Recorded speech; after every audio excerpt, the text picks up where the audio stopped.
He doesn't lower his voice. That is the first thing I notice. Most people, when they are about to say something that will change someone's life, at least have the decency to be quiet about it. Mark Dalton does not. He stands at the front of the conference room, clicks to a new slide, and says my name the way someone reads an item off a list. The failure of this project comes down to one person. Abigail Turner. 30 people are in that room. Senior leadership, finance, operations, every member of the project team. I feel every head turn toward me the way you feel a spotlight swinging your direction, slow, deliberate, unavoidable. My pulse thuds behind my ears. I do not move. I keep my hands flat on the table and I breathe and I look at him steadily, because the one thing I am not going to do, the one thing I have promised myself since I walked into this room, is give him anything to point at. He clicks to the next slide. A timeline, a set of red markers. A professional, polished presentation about everything that went wrong. Everything that went wrong exactly the way I told him it would. For 4 months, in writing, with my name on every single warning. He speaks for about 10 minutes without stopping. I know because I am watching the clock on the wall above the door. I chose that seat deliberately. I wanted something neutral to focus on that would give nothing away in my expression. The clock is perfect. A plain white face, black numbers. It does not care what is being said in this room. Mark is good at this. I will give him that. His voice is measured and calm. His posture is relaxed without being casual. He describes the project failure the way someone describes a complicated weather event, regrettable, and ultimately the result of forces not properly managed by the people responsible for managing them. The people responsible. Me. He uses that phrase twice. Critical warnings were not escalated properly, he says. Key risks were not communicated to leadership with the urgency the situation required. Not communicated with urgency. I sent him a risk assessment flagging 5 major problems 4 weeks before the launch date. I sent a follow-up the night before go live recommending a delay. I have both emails saved, archived, backed up, and printed in the folder sitting under the table next to my feet. He keeps talking. I keep watching the clock. Let me step back, because this story did not begin in that conference room. It began 6 months earlier, the way most professional disasters begin, not with one bad decision, but with a pattern of small ones that nobody wanted to name out loud while there was still time to fix them. My director blamed me for the project failure in front of everyone, then the emails were pulled up. My name is Abigail Turner. I have been a project manager for 8 years. I am the kind of person who builds timelines before a meeting is over, sends follow-up notes before the end of the day, and keeps every email thread organized by project and date. My colleagues have called this excessive at least twice a year. That habit did not feel like a strategy when I developed it. It felt like basic professional discipline. The minimum standard for someone managing complex initiatives who needs to know, at any given moment, who decided what and when. What I understand now, sitting in that conference room watching Mark Dalton take apart my reputation in front of 30 people, is that documentation is not just discipline. It is protection. And I have more of it than he knows. 6 months earlier, I walked into the project kickoff feeling something close to pride. This was the assignment I had been working toward. Our company had signed a significant new contract with a regional logistics firm, Harrow Distribution, that wanted to integrate our software platform into their warehouse operations. The kind of project mentioned by name in board presentations. The kind that, if it went well, opened doors. I was named project manager on a Tuesday morning. My director, Mark Dalton, would serve as executive sponsor, meaning he had final authority over timelines, budget, and major strategic decisions.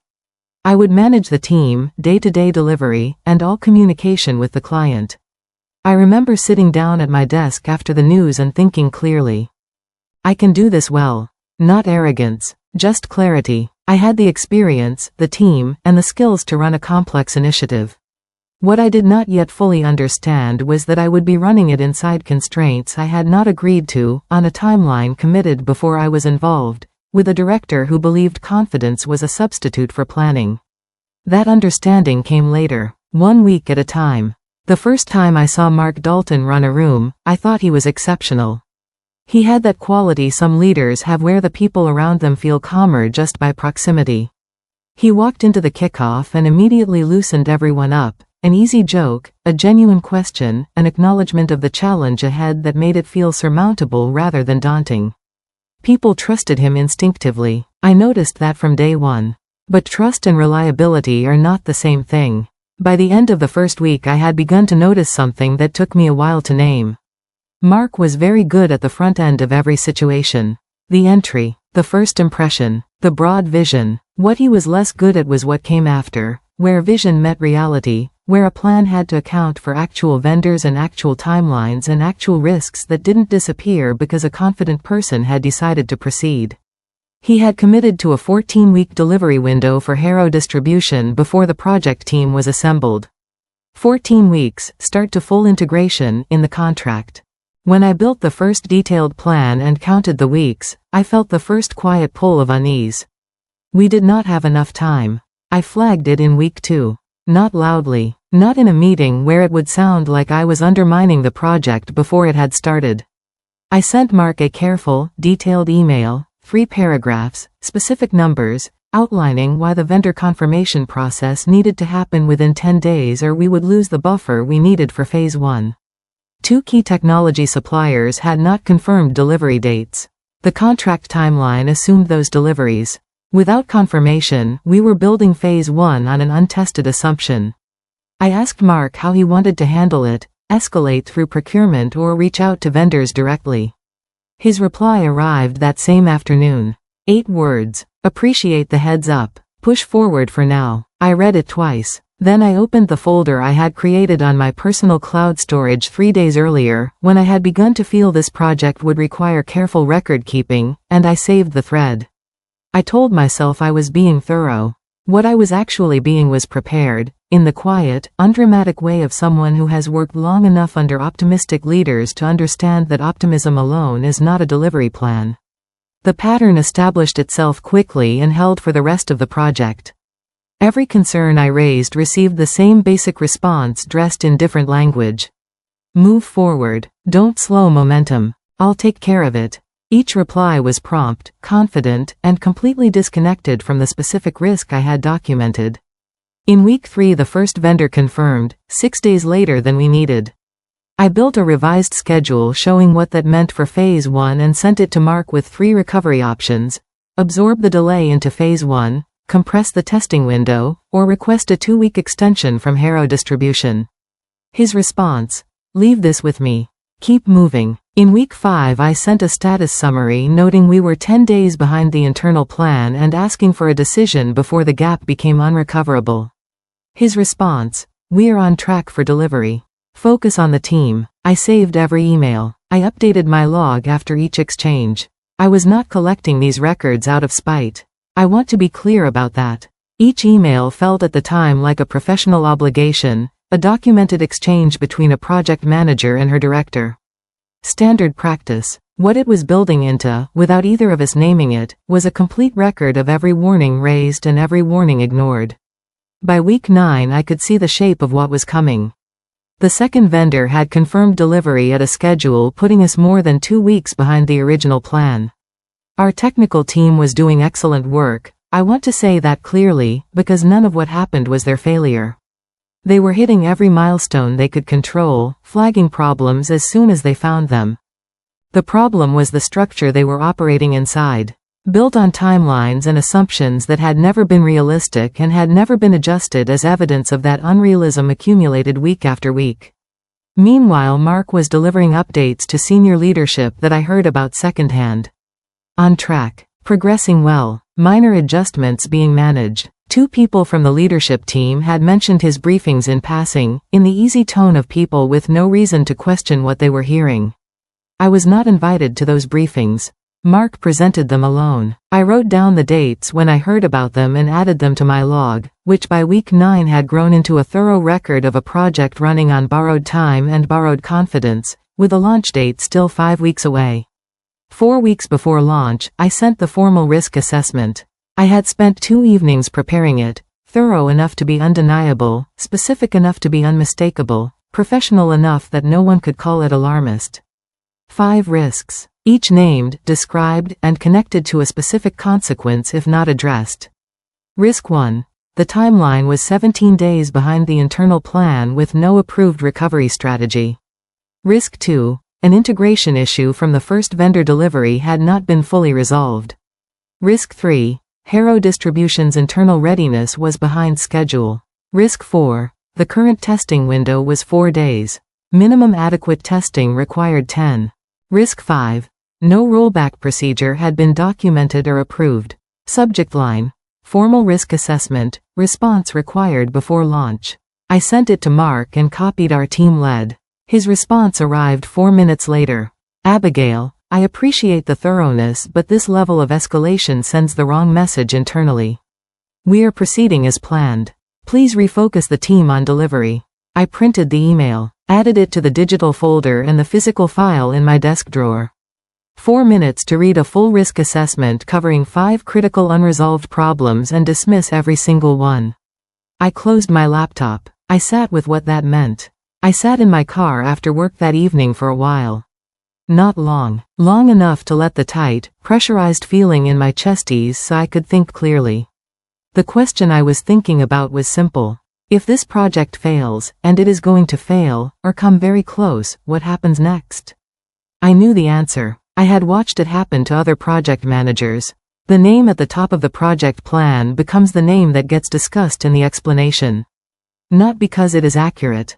Because it is visible and available. My name was at the top of the project plan. I drove home. I opened my laptop at the kitchen table and went through the folder I had been building since week 2. I organized everything more carefully, added a summary document at the front, verified every email had its full thread and original timestamp intact. Then I backed it up to a second location. Not revenge, not strategy, just a clear-eyed recognition that the truth needed somewhere safe to live, in case the people with the most power to tell it decided not to. I went to bed. I did not sleep especially well. But I had done what I could do. The project went live on a Tuesday. It held through Tuesday, which is part of why the failure on Wednesday afternoon felt so abrupt to people who hadn't been watching the underlying numbers. The integration issue I had flagged in the risk assessment, partially resolved before launch and marked closed in the official log, had not been fully corrected. Under controlled testing conditions the problem was undetectable. Under real operational load from Harrow Distribution's warehouse system processing actual transactions, it surfaced within hours. Data began erroring. The errors triggered a cascade. By 4 o'clock Wednesday, the warehouse management system had stalled in 3 locations and Harrow's operations team was on the phone, not calmly. I was already on a call with our technical team when Mark sent his first message of the day. Handle client communication. Keep it professional. I'll brief leadership. I called Harrow's account director directly, explained what we understood about the issue, told her the truth about the timeline for diagnosis, and committed to a written update by 8 the next morning. She was upset. She was professional. I went back to the technical team. We worked through the night. Mark briefed leadership. I don't know what he told them. 3 days after the collapse, HR sent the meeting invitation. Subject: Project postmortem, mandatory attendance. The following Monday, every senior person in our department on the list, the COO, the CFO, 2 divisional directors, the full project team, finance, operations, and Harrow Distribution's account director. I accepted the invite and sat looking at my screen. Not afraid exactly. More like the particular alertness that comes when you know something is coming and you have done everything possible to be ready, and now the only thing left is to walk in and see what happens. I spent that weekend reviewing my records one final time. Not rehearsing arguments. Not planning speeches. I read through every email in the folder from week 2 to the night before launch, in chronological order, the same way I would review a project timeline before a client presentation. Until the sequence was completely clear in my mind. By Sunday evening I knew that record the way I knew my own name.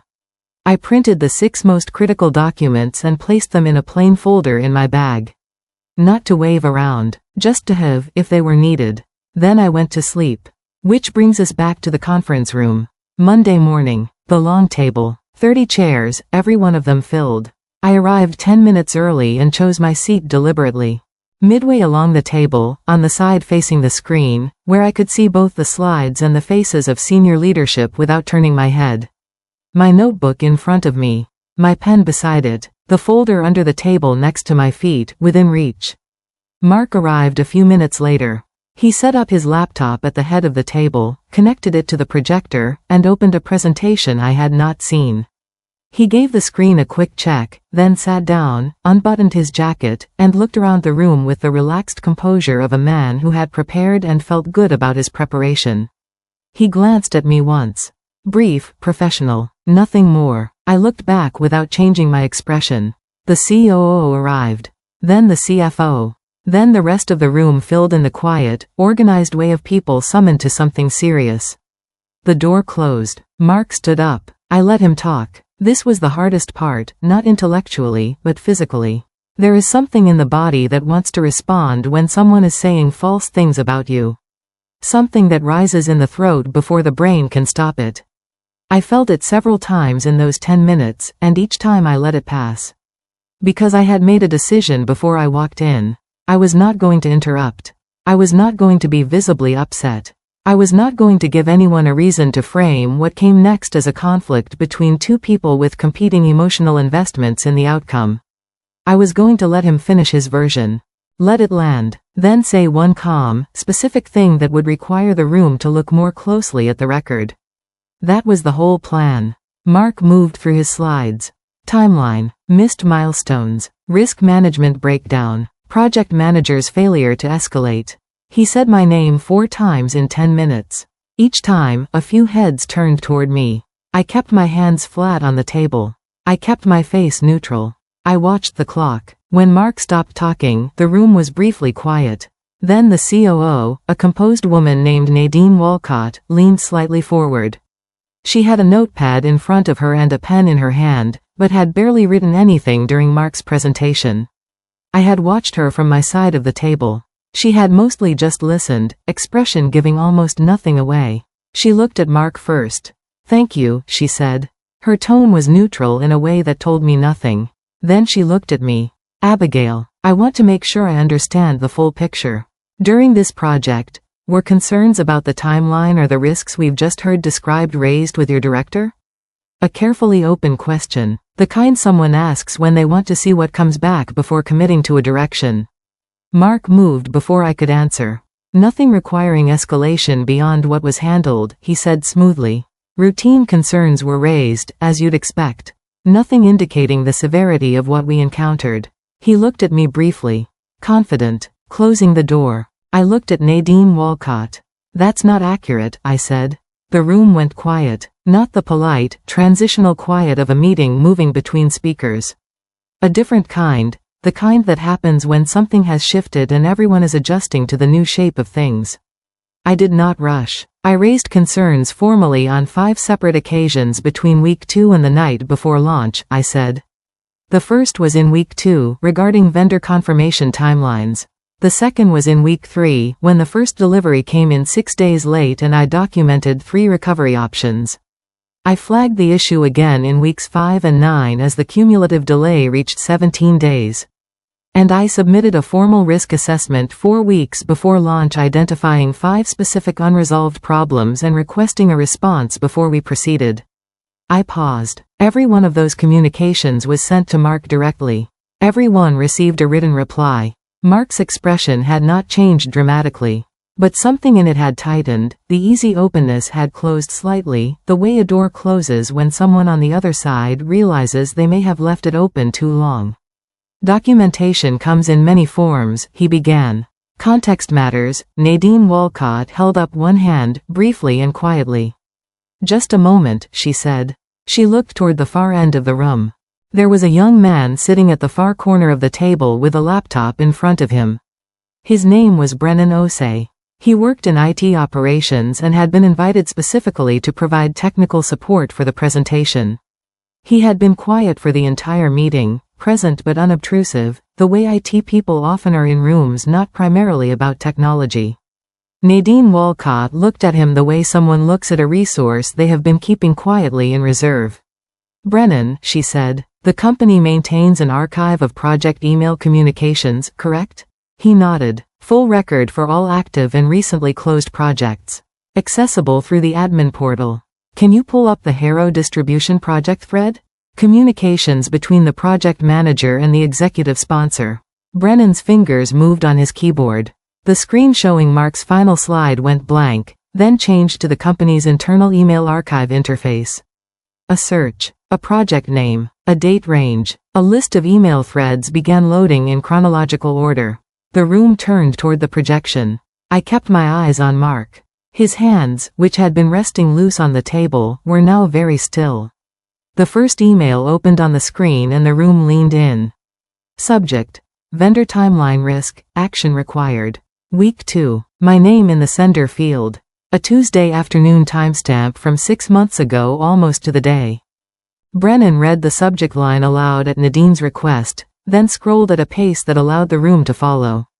3 paragraphs. Specific vendor names. Specific unconfirmed delivery dates. A clear explanation of what the gap between those dates and the project timeline meant for Phase 1. A direct question about how Mark wanted to handle escalation. Nadine said, and the response? Brennan scrolled. Mark's reply appeared below mine. Same afternoon, timestamp visible. 1 sentence of acknowledgement. Then, push forward for now. I'll handle the vendor relationships. The room read it. Nobody said anything for a moment. 2 people near the middle of the table exchanged a brief glance, the kind people share when something suspected has just been confirmed. Both returned their eyes to the screen immediately. Nadine was writing in her notepad. Next, she said. The second email was the scenario analysis from week 3. Brennan expanded the central section so the table was fully readable on screen. 3 recovery scenarios, specific numbers attached to each. A projected 2.5-week loss in the worst case, laid out clearly enough that anyone with basic project management knowledge could follow the logic. Below it, Mark's reply. 4 words and a directive. Don't overthink this. Push forward. Someone at the far end of the table set down their pen. Brennan moved to the next thread without waiting to be asked. He had read the room. Week 5. The status summary noting 17 days of cumulative delay. A direct question asking for a decision before the gap became unrecoverable. Mark's reply. We're on track for delivery. Focus on the team. Then week 9. A second status document, more detailed, with a formal request for a decision on timeline extension. Mark's reply. Leadership has been updated. Maintain current schedule. Each email appeared and sat there while the room absorbed it. The chronology was building the way evidence builds, not through argument but through accumulation. One dated fact after another, each connected to the next. Mark had not moved. Brennan opened the formal risk assessment from 4 weeks before launch. The subject line appeared in full caps on the screen. Formal risk assessment, response required before launch. Date visible. My name in the sender field. 5 numbered risks, each with a description, a probable consequence, and a recommended action. Brennan read the subject line and scrolled through the 5 items, pausing at each one. The room was completely quiet. I had sat in many meetings where documents appeared on a screen and people only half read them. This was not one of those meetings. The people around that table were reading every line. I could tell by the way eyes moved, paused, and moved again. When Brennan reached the bottom, Nadine asked him to scroll to the reply. Mark's response occupied 4 lines. It acknowledged my thoroughness. It described the escalation as premature. It instructed me to refocus the team on delivery and proceed as planned. Timestamp. 4 minutes after my email was sent. 4 minutes to read a 2-page risk assessment covering 5 critical issues and dismiss every one of them. The CFO, silent for the entire meeting, looked up from the screen. Then slowly at Mark. Mark was looking at the table. The room had shifted in a way impossible to miss. At the start of the meeting, attention had moved toward me every time Mark said my name, the involuntary pivot of 30 people absorbing an accusation. Now the attention had moved, and it was not pointing at me. Mark was very still. The relaxed posture he had carried into the room had compressed into something more careful, the posture of a man managing his expression under close observation, aware that anything showing in his face right now would be read and remembered. He tried once more. Context matters with these communications, he said. His voice was still controlled but had lost its ease. A project manager raising concerns is part of the process. The question is whether those concerns rose to the level requiring a change of course.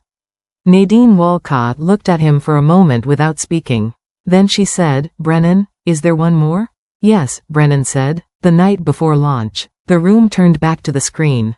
I had sent that email at 11:43 in the evening, from my kitchen table, after a long time going back and forth with myself about whether it would make any difference. I had sent it anyway. Because it was the right thing to do.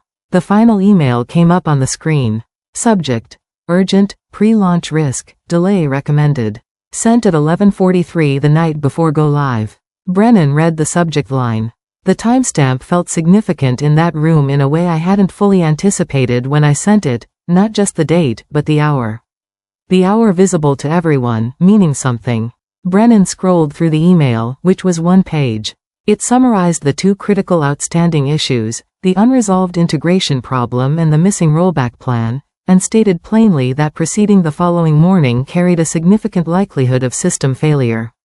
The second to last line read, "I am documenting this formally so there is a clear record of this recommendation regardless of the decision that follows." Brennan scrolled to Mark's reply. Sent at 12:17 in the morning. Abigail, noted. We proceed tomorrow as scheduled. That was all. The room was silent for a long time. Nadine Walcott looked at the screen. At her notepad. Then at Mark. "Thank you, Abigail," she said quietly. Then, to Mark. "We'll continue this discussion privately." The meeting ended 20 minutes later. Nadine Walcott gave a brief summary of immediate next steps. Technical remediation of the HARO system, a direct communication to their leadership from her office, a recovery plan to be circulated within the week. She thanked the room for their time. She said nothing else about Mark in front of the group. She did not need to. As people stood and gathered their things, the quality of the room had changed completely from when we sat down. The careful distance people maintain around someone they believe is in trouble was gone. The people who passed me on the way out met my eyes. My team lead stopped beside me and said, "Everyone on the team knew." For what that's worth. It was worth something. I told her so. Mark left without speaking to anyone. He picked up his laptop, put it in his bag, and walked out without the ease he had carried in. By 5 o'clock I received an email from our Mark Dalton had been placed on administrative leave effective immediately, pending a formal review of the project timeline and the decision record. I sat with that email for a moment. Then I closed my laptop and went home. 2 weeks after the meeting, Nadine Walcott's office called. They asked if I was available that afternoon. I said yes. The meeting was in a small conference room on the senior floor, just Nadine, myself, and Clifton Ward, who oversaw operations and had been brought in to manage the recovery project. I had met him twice before. He was precise and direct and gave you his full attention when you spoke. Nadine opened by apologizing. Not for Mark specifically, she was careful about that, appropriate given the formal review still in progress. But she said clearly that the project record demonstrated concerns had been properly raised and properly documented, and that the response those concerns received was unacceptable. The company had a responsibility to acknowledge that. Then Clifton Ward outlined the recovery project. Scope, timeline, team structure, and the role they were offering me, senior project lead, with direct reporting authority, a seat in the planning meetings with leadership, and full responsibility for the rebuild. I asked questions about resourcing, reporting structure, and how lessons from the failed launch would be built into the new plan. He answered each one completely. I accepted. The recovery project delivered successfully 6 months later. The go-live was on a Thursday morning. By noon, HARO Distribution's operations team had processed more transactions through the integrated system than in their 3 best previous days combined. Their account director sent a message to Nadine's office. Nadine forwarded it to me. 2 sentences. The second one said, "This is exactly what we were promised the first time." I read that line more than once. It would be easy, at the end of a story like this, to say something neat about justice or about doing the right thing. Maybe that is part of it. But what I think about most is something simpler. I sent my first warning in week 2. Not because I expected it to protect me. Not because I was already planning for a confrontation 6 months in the future. I sent it because the risk was real and documenting real risks clearly is what a project manager is supposed to do. I kept sending warnings for the same reason. Week after week, email after email, logged and dated and saved and backed up, not as a strategy, but as a discipline. And that discipline, built quietly over 6 months, turned out to be the thing that mattered most when it counted. The man who tried to bury me had spent weeks constructing a story. What he had not considered was that I had spent 6 months building the evidence. It was still there. It had always been there, waiting for someone to simply pull it up.